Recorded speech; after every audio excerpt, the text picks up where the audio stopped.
Is Israel committing genocide on the Palestinians?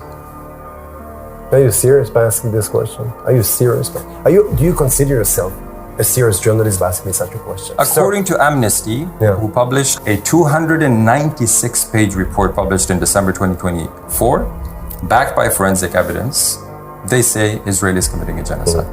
Your response to that? It's a bunch of liars and lies. So you don't believe Amnesty, you don't believe Human Rights Watch, UN experts are discredited. Now some of Israel's most respected Holocaust scholars accuse your government of genocide, Jewish scholars.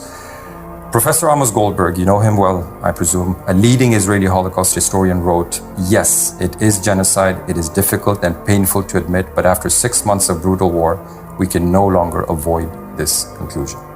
This is one of the most respected Jewish scholars saying that your government is committing genocide. Why is Israel starving the people of Gaza? But again, as you said before, genocide, starving, ethnical cleansing, my God, everything is here. I say again, nonsense, lies. And honestly, sir, I accuse you of being an anti-Semite, anti-Israeli journalist, and this is what you are. Please continue. This is what you are. Did you just call me an anti-Semite for asking questions based because you don't on allow UN reports, on Amnesty reports, based on Human Rights Watch, UN experts, Israeli scholars? That's what you do right now. So now that's what you do. An anti-Semite? Yes, sir, I'm sorry. For asking questions about your war? If you accuse me, I'm asking questions. The Jewish I'm not accusing you. I'm asking you, yes, sir. What you're doing in this interview is a disgrace, sir. You're a disgrace to the profession of journalism. You're a disgrace. Is there anything positive about Israel? Is there anything positive about this country, or everything is bad? Are we the vicious? Are we the evil one? I'm asking you a question. You are a journalist covering between Israel and Gaza. Right now, your prime minister has an arrest warrant against him. Okay. By the way, for war crimes, imagine for starving a population. Your heritage minister, Amichai Lahu, said nuking Gaza was an option and called for methods more painful than death for Palestinians.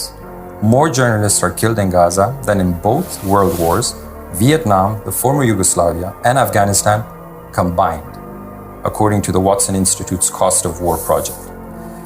As a former journalist and editor, can you explain to us why Israel is killing Palestinian journalists on a mass scale? Why is the Israeli government not allowing international press into the Gaza Strip? This is a war zone, and in any zone, I covered Kosovo war, I covered Iraq war, I covered Afghanistan war. There were restrictions, and you should know it as well. You know it better than me. Sir, I've been in this line for 20 years. I've covered the war in Afghanistan for about 15 years. You? Yes. Good. I've covered Syria, Israel, and Palestine for many years. I've been to Ukraine. Never, ever have I experienced a warring party denying access totally to a war zone. We can go to Ukraine and the Ukrainians will take us to the front lines and let us cover what's happening there. We can go and ask the Russians and they will allow us to their side of the front lines. Why is the Israeli government not allowing international press into the Gaza Strip? Israel does not intentionally harm civilians. Mrs. Haskell, your forces have shot civilians with white flags. Your forces have shot children. Your forces even shot your own hostages that managed to escape, waving white flags, speaking Hebrew. They were shot. 1,400 health workers in Gaza have been killed by your forces in the past 18 months. 1,400. That's not single incidents, that's a lot of incidents. Last month, IDF soldiers opened fire and killed 14 health and rescue workers, spraying them with bullets, then burying them with their cars in a mass grave along the road. Have any soldiers held accountable for the mass killing of 14 health workers? Our soldiers are working in a very difficult environment. If it was a mistake, why not call the UN and say, listen, we made a mistake, we shot at 6 ambulances and a fire truck, please come and look at what happened here. What your forces did, they killed these people, then they buried them in a mass grave. And it took the UN 7 days to get to the site. The Nazification of Israel, that's where it should be filed. This is a country that's gone completely off the rails, and the more that you see it in operation, the more it looks like the Germans under Hitler. This is just hard to believe. We're talking about eradicating all of the Palestinians in Gaza, murdering them. This is hard to believe. Every child in Gaza is the enemy. You need to destroy their offspring to prevent them from creating more offspring. I just think we need to kill them, every one of them, and that's it.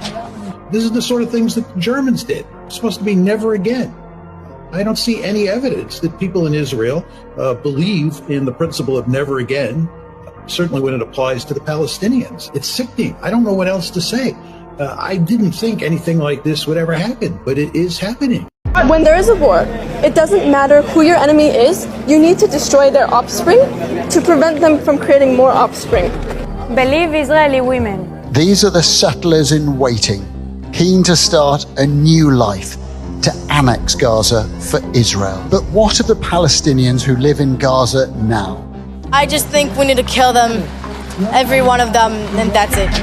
Believe Israeli women. Speaking about more than 2 million Arabs. They will not stay there. We, Jews, will be in Gaza. That sounds like ethnic cleansing. Believe Israeli women. That seems sociopathic. I can... Doesn't it? No, not at all. This is normal. Believe Israeli women. No, a single loaf of bread should go there. They're starving to death.